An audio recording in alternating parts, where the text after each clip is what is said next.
Makakasama rin natin ngayong hapon ang senior expert ng International Center for Transitional Justice na si Attorney Ruben Carranza para bigyang linaw ang takbo ng hearings dyan sa ICC. Magandang hapon, Attorney Carranza. Magandang hapon, magandang umaga actually rito. Nasa New York ako. Attorney Carranza, siguro po una ko pong tanong, ano po yung masasabi ninyo doon sa naging takbo ng hearing kahapon? Ano po yung masasabi nyo doon sa naging speeches nito, both from the prosecution side at defense side? Tama yung description mo, no, na speeches yon, and tama din siguro na tandaan natin na ang mga speech ng talumpati ay talumpati lang, no? Hindi sila ebidensya, hindi sila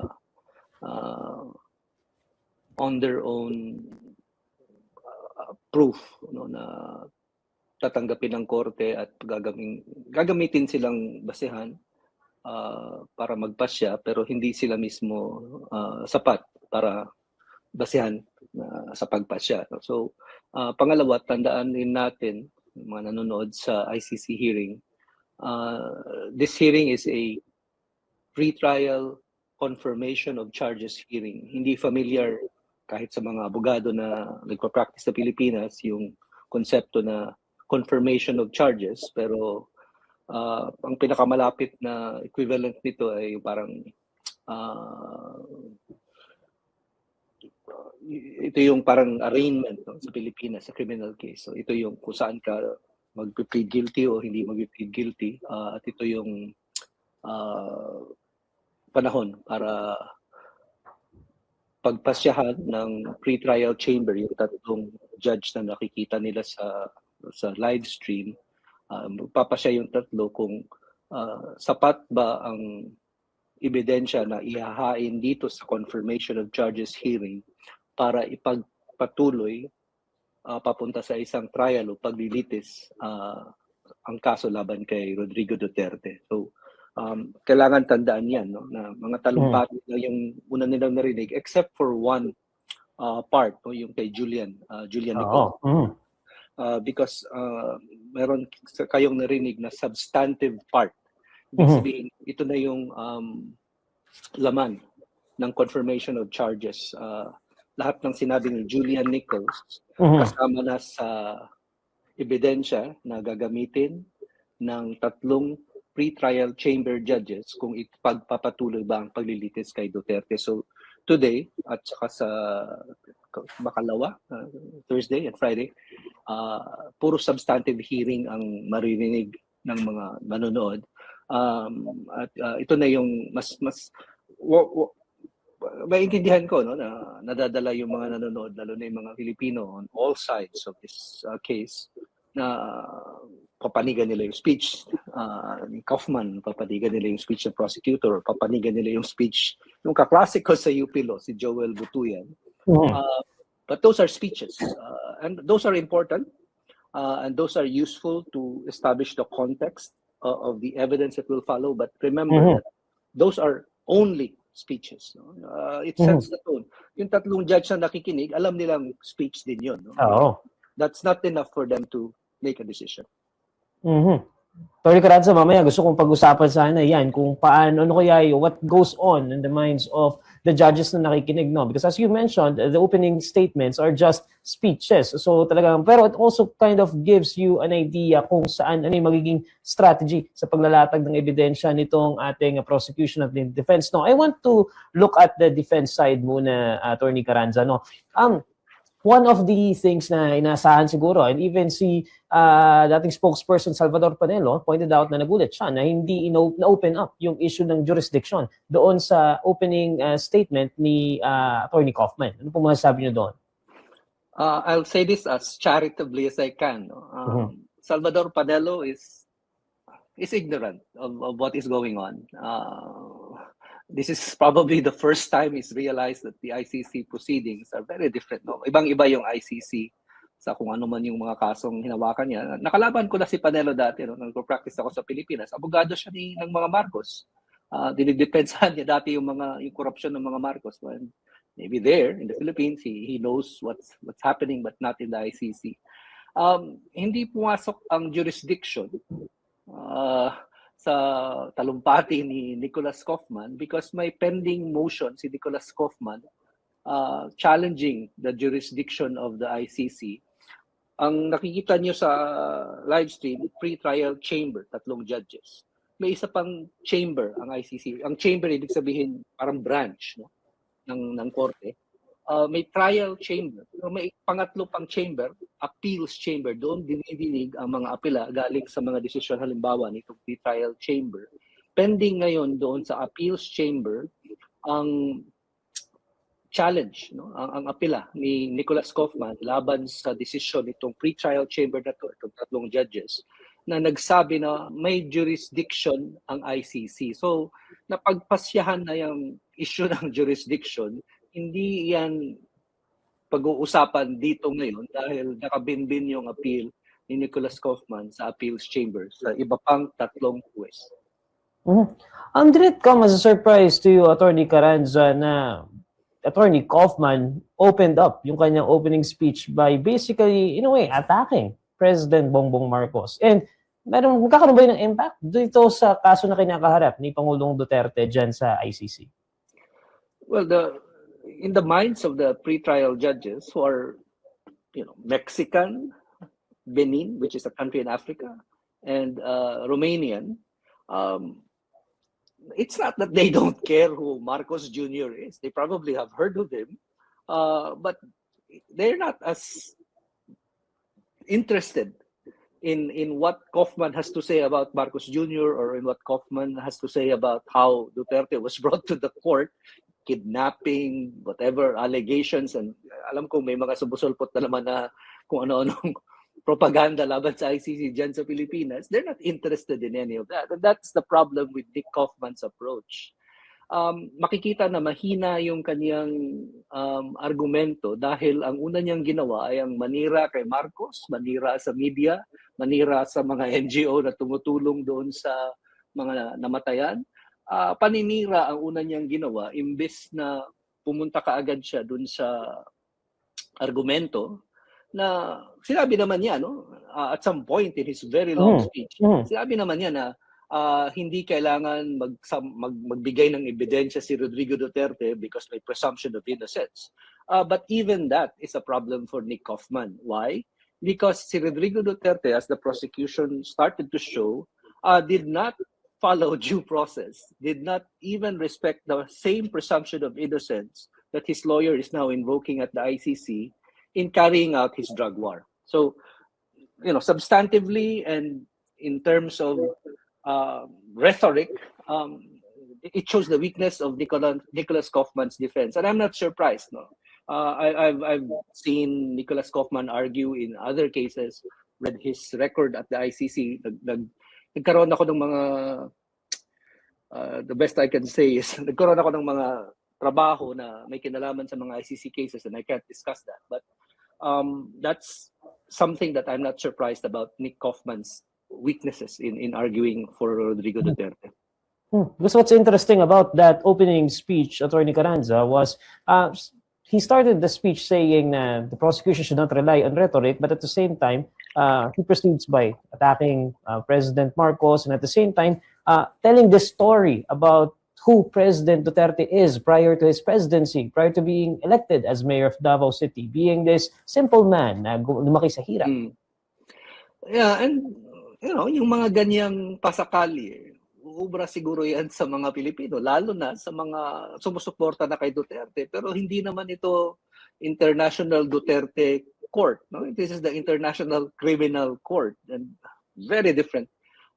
You can appeal to Filipinos who already support Duterte, which also is meaningless. Like if they already support Duterte, why would you try to get more support from them?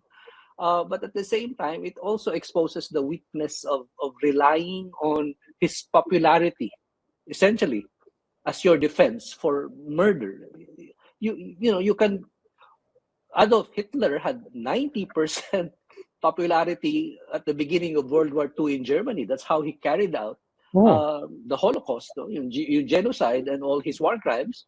And so, if that's your argument, it's not the strongest legal argument. It's not even a strong legal argument at all. Which now begs the question, as you mentioned it, no, will popularity play any role in the ongoing pre-trial hearings? Because if you look at the discourse online, Attorney Carranza, no, and you will see that some people are pointing out that it's as if Attorney Kaufman is speaking like he's speaking straight to Filipino supporters of President Duterte. It's not clear to me. Kung ikaw ang abogado ni Duterte, ang gusto mong mangyari, huwag nang makulong si Rodrigo Duterte. No? Ito, importanteng sabihin. No? On Friday, February 27, magiging iba yung hearing. No? It's also the annual hearing on detention of Rodrigo Duterte. Ibig sabihin, every year, ang ICC nagkakaroon ng hearing tungkol sa mga taong detenido sa ICC detention. No? They review the conditions of detention. And so, oportunidad na sana ito ni Nicholas Kaufman to bring up what is bringing up already, no? na deny na, no? na si Duterte, hindi na nakakatanda. Although all these arguments are already rejected by the pretrial chamber.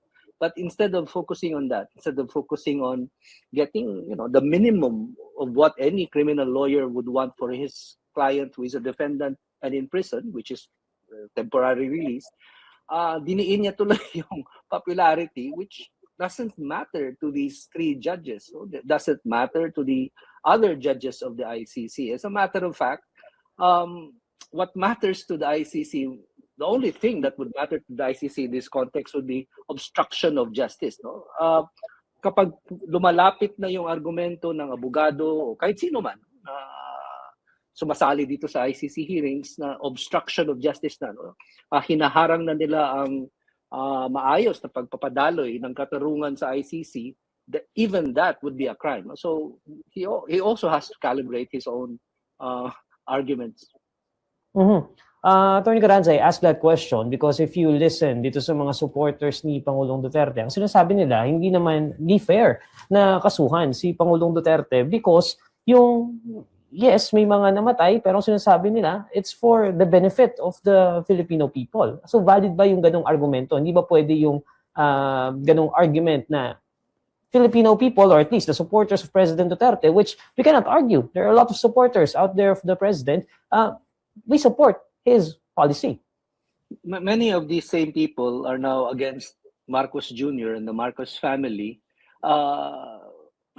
But in the past, in the recent past sa Pilipinas, ito ring mga taong ito na ngayon galit na galit kay Marcos Jr. na pinadala si Duterte sa ICC, sumuporta yan kay Marcos. No? And ang suporta nila kay Marcos dahil si Marcos daw kahit na nag-martial law, by the way, 40 anyos na mula nung natapos yan, si Marcos daw led to peace and order in the Philippines. Si Marcos daw, ito ang ginawa sa Pilipinas, ito ang nakatulong. So we've heard these arguments before, but in favor of Marcos. And now the same people who use these arguments are using it for Duterte. So there is no justification for mass murder. Kaya nga crimes against humanity ang charge, hindi lang murder.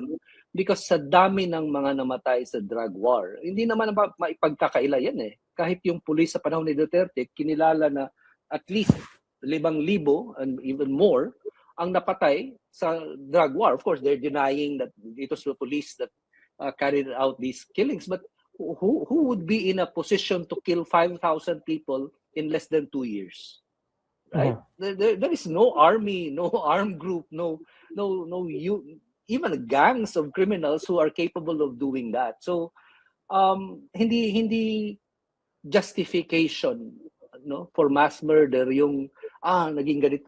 Even that is debatable, no, yung outcome ng drug war, kasi kung yun ang naging outcome ng drug war, na mapayapa na ang Pilipinas, no, sa dami pa rin ng nangyayari krimen sa walang logic yung argument. Attorney Carranza, gusto ko naman pag-usapan ngayon yung sa prosecution side. No? Ano po siguro, I understand that we cannot discuss evidence here kasi yung more detailed na discussion on the evidence would happen should this proceed doon sa trial proper. No? Pero ano po siguro yung, do you agree una, doon sa current strategy ng prosecution? They are now focusing on witness statements and they are looking at speeches delivered by the former president. Ang sagot naman ni Attorney Kaufman ay out of context. o pinili yung parte lamang ng mga speech na it would seem na guilty nga si Pangulong Duterte. So, ano yung kailangan siguro maipakita ng prosecution? Because the burden of proof is on the prosecution side. Isa sa pinaka malakas na argumento na sinabi ni Julian Nichols, no, sa Office of the Prosecutor ng ICC, sinabi niya kahit tanggalin pa niya ni Julian Nichols ng Prosecutor's Office, kahit tanggalin pa nila yung argumento na nakabatay dun sa mga talumpati, mga speeches ni Duterte, no, in public, yung panawagan ni Duterte na patayin ng mga adik o pag lumaban, pagbarilin ka agad. No? Sabi ni Julian Nichols, tanggalin ko man yan. Lahat ng mga sinabi niya na yan. Meron pa rin ebidensya para ipagpatuloy ang kasong ito papunta sa paglilitis kay Duterte. Now, that's very strong because it shows that the prosecution is prepared to prosecute Duterte not only on the basis of Duterte's own statements, but on the basis of other evidence that are just as strong, if not stronger than Duterte's own statements. And isa sa pinakamalakas na ebidensya na meron na tayong konting nakikita na gagamitin ng prosecution laban kay Duterte, yung tinatawag na mga insider witnesses. Sa mga kaso sa ICC,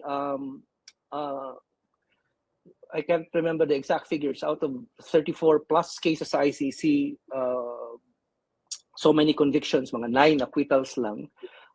Dun sa mga conviction, isa sa pinakamalakas na nagamit in the other ICC cases ay ang insider witnesses, no? Mga sundalo na umamin na pumatay sila dahil nautusan sila, mga paramilitary groups, no, na umamin na kasama sila sa isang unit na pumatay, o naggahasa o nagtorture. Insider sila, no? Kasama sila sa mga gumawa ng krimen pero hindi sila ang mastermind, hindi sila ang nagutos, hindi sila ang pinakamataas dun sa hierarchy ng mga gumawa ng krimen. Sinabi ng prosecutor's office, nakikita natin sa simula na maraming, kung hindi man marami, meron silang mga insider witnesses na interview at gagamitin sa trial. Attorney Carranza, just for the benefit ng ating mga kababayan na nanonood ngayong araw, no, na siguro a little bit confused o medyo nalilito doon sa mga technical terms na ginagamit natin, pwede niyo po bang i-explain yung konsepto ng indirect perpetrator? Because ang sinasabi ng iba, hindi naman si Pangulong Duterte ang pumatay, o hindi naman si Pangulong Duterte ang nag-utos, o hindi naman si Pangulong Duterte yung talagang nag-handle dito sa mga, sabihin na natin na direct perpetrators nitong sa drug war. So yung mga pumapalakpak, no, doon sa mga speech ni Duterte, kill them all, no? Sabi niya. Itapon sa Pasig yung mga katawan ng mga pinatay.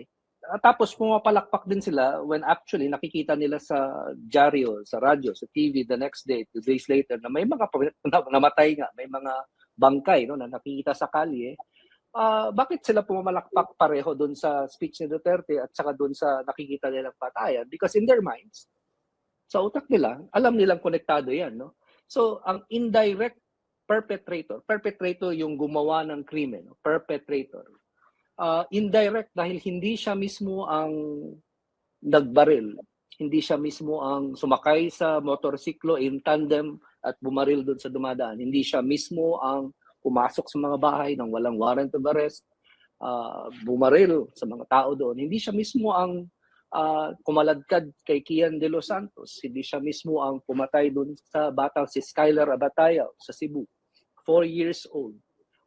Pero siya yung nagtalumpati the day before. Siya yung nagsabing, patayin ninyo 2 days earlier.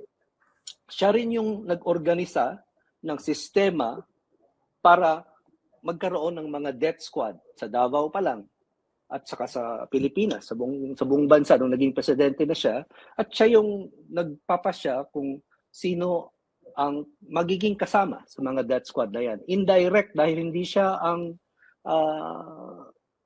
nag-pull ng trigger, pero siya ang nagbigay ng baril. Siya ang nagbayad sa mga bumaril. Siya ang nag-utos, siya ang nag-organisa sa patayan ng mga bumabaril. Attorney Carranza, one more question, sir. No, pagdating naman po siguro sa moving forward, no, so, and this is speculative, pero kung talaga i-confirm nga yung charges dito kay Pangulong Duterte. So we will proceed with trial. Pero hindi po maipaliwanag gaano katagal usually yung trial process because ito nga pong pre-trial, it took us a year just to get here. What more pa siguro? Gaano pakahaba yung trial? Mga ilang years po kaya yung titingnan natin dito? So, siguro, una, tandaan muna natin kung ano yung standard dito sa confirmation of charges para sabihin ng tatlong judges na ituloy natin hanggang trial. Tatandaan ng mga Pilipino na nanonood na nung nag-issue ang ICC ng warrant of arrest, ang ginamit na standard ay reasonable belief. No? Na sa pananaw ng tatlong judges na nag-approve ng issuance ng warrant of arrest, na reasonable naman, no? May basihan namang mag-issue ng warrant of arrest para hulihin si Rodrigo Duterte. Dito sa confirmation of charges, ang standard is substantial grounds na may laman, no? Na may lakas ang ebidensya para ituloy natin ito papunta doon sa trial, sa paglilitis. No? Mas mataas ang substantial ground kaysa reasonable ground. No? Mahirap intindihin kung hindi ka huwes, pero sa mga huwes na to na itong mga tatlong huwes kasama na yung dalawang hindi natin naririnig, they actually preside over other trials, no? In other cases at the ICC. Reasonable ground ng basihan. Ang trial naman, kapag natuloy, proof beyond reasonable doubt ang basihan. No? So, itong tatlong judges sa pre-trial chamber, they have 60 days after February 27 to decide whether to confirm the charges or not. No?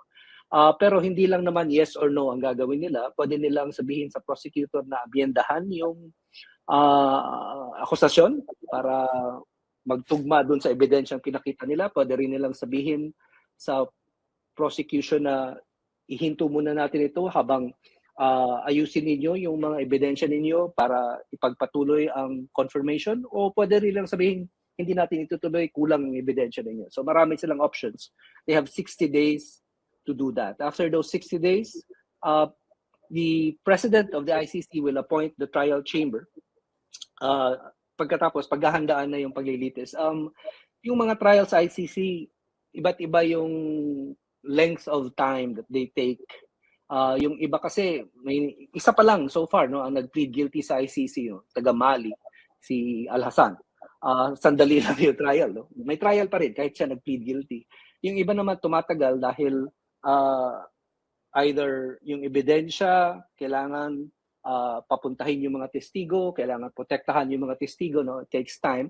But it hasn't taken more than 2, maybe 3 years for trials to take place sa ICC. Minsan tumatagal dahil hindi sa trial, kundi dahil sa apela sa mga desisyon ng trial chamber na hinihintay yung appeal. No? Halimbawa, may isang akusado sa ICC, si Jean-Pierre Bemba, Vice President ng isang bansa sa Africa, Democratic Republic of Congo, kinasuhan. He was arrested, he was detained at the ICC, and his trial lasted for a long time. He was detained for 10 years, ICC, hanggang na-acquit. Noong una, hindi siya na-acquit. Noong una, sa trial chamber, na-convict siya for crimes against humanity and war crimes, kasama yung rape, patayan. Pero inapilan niya ito sa appeals chamber hanggang na-acquit siya. But that took 10 years to happen. Sino yung una niyang naging abogado nung una siyang na-detain? Si Nicholas Kaufman. Attorney Carranza, no, I think just to localize itong ating discussion, no, it's difficult to, as much as we want to separate politics from accountability, it's difficult to separate those two things, no, because talagang they play in a way hand in hand, especially kapag tinignan mo yung mga diskusyon dito sa Pilipinas. And if you're saying na tatagal itong magiging trial ni Pangulong Duterte, again, should the pre-trial chamber confirm the charges against the former president, abot ito ng election. Do you see this as a possible narrative na gamitin ng mga magiging supporters ni Pangulong Duterte come the 2028 national elections? Nagkaroon ng isang kaso ang ICC, no? Ang akusado, kandidato for president 2008-2010, pumunta sa ICC, no? Hindi natakot, hindi nagsabing I'll waive my appearance. At ginamit yung pagiging akusado niya sa ICC para maging kandidato. Nanalo siya. Si Uhuru Kenyatta, naging presidente ng Kenya, tapos yung co-accused niya, si William Ruto, kinasuhan din, ganoon din, no? crimes against humanity sa Kenya, nanalo siya yung presidente ngayon ng Kenya. So it's not unheard of, it's not unprecedented that people accused of crimes at the ICC will use the case back in their home countries to claim we are being persecuted. Itong mga puti, no? When you see in fact na hindi naman mga puti lang yung mga huwes dyan sa ICC at yung abogado ni Duterte puti. But they use the cases filed against them to agitate people back home, to tell people back home that they're being persecuted, to portray themselves as victims. So they'll use this, whether or not umabot ito sa 2028, no, sa election sa Pilipinas, gagamitin ito ng pamilyang Duterte, ginagamit na nila ngayon. So that question is in fact moot because they're actually using this case to say, Marcos is going after us. But these are also the same people who allied themselves with Marcos. Ilan lang yung nakataon, no? Hindi naman ito 10 years ago, decades ago. No? So makikita mo yung opportunismo, makikita mo yung pagsisinungaling, makikita mo yung disinformation na ginagamit because these are the same people who knowingly allied themselves with the corrupt and murderous family of Marcos Jr. and now claim that they're against Marcos. You never saw these people in 1986 fighting against Marcos. Now they're fighting against Marcos, not for any other reason, not for justice or accountability, but because Rodrigo Duterte is in jail. Last question, Attorney Carranza. Ngayong hapon nga po, actually, in a few minutes, magre-resume itong pre-trial laban kay Pangulong Duterte. Ano po siguro yung kailangan bantayan nung mga susubaybay ngayong hapon? Because today, nakaschedule na mag-continue, na maglatag noong ebidensya itong prosecution as well as yung families, common legal representatives nitong mga pamilya ng biktima. So ano po siguro yung kailangan natin tutukan? Ano yung kailangan nating pakinggan ngayong hapon? Unang-una, kung meron silang makikitang, hindi ako sure, kung may live stream in Filipino, translated in Filipino, it's possible. I could be wrong. Sana yun ang pakinggan nila, hindi yung English, hindi yung French version sa YouTube. Pangalawa, yung prosecutor ang maglalatag ng ebidensya to support confirmation. Yung representatives of victims, Joel Butuyan, si Gilbert, they will actually not do that. Not because they don't have evidence, but because they're not prosecutors. They're participating as representatives of the victims. So at this point, they're not going to be involved in the actual presentation of evidence for confirmation of charges. Ang bantayan ng mga nanonood, kung meron bang ebidensya na ibibigay ang prosecution na lampas pa doon sa talumpati na binigay ni Deputy Prosecutor Miang, ni Julian Nichols. Malamang meron. They'll organize it batay doon sa kaso na final against Rodrigo Duterte, crimes against humanity, an attack on civilian targets. So papakita ng ebidensya na mga civilian ang pinatay. Number two, widespread and systematic na sa buong bansa at sistematiko, na merong order, merong organisadong paraan na ginamit sa katayan. At pangatlo, 2 or more people were killed, murdered. 2 or more, hindi sinabing 30,000 dapat, hindi sinabing 5,000 dapat. 2 o higit pa, yun lang, ang kailangan ipakita para ma-confirm ang crimes against humanity charge of murder. Maraming salamat po, Attorney Carranza, sa inyong oras.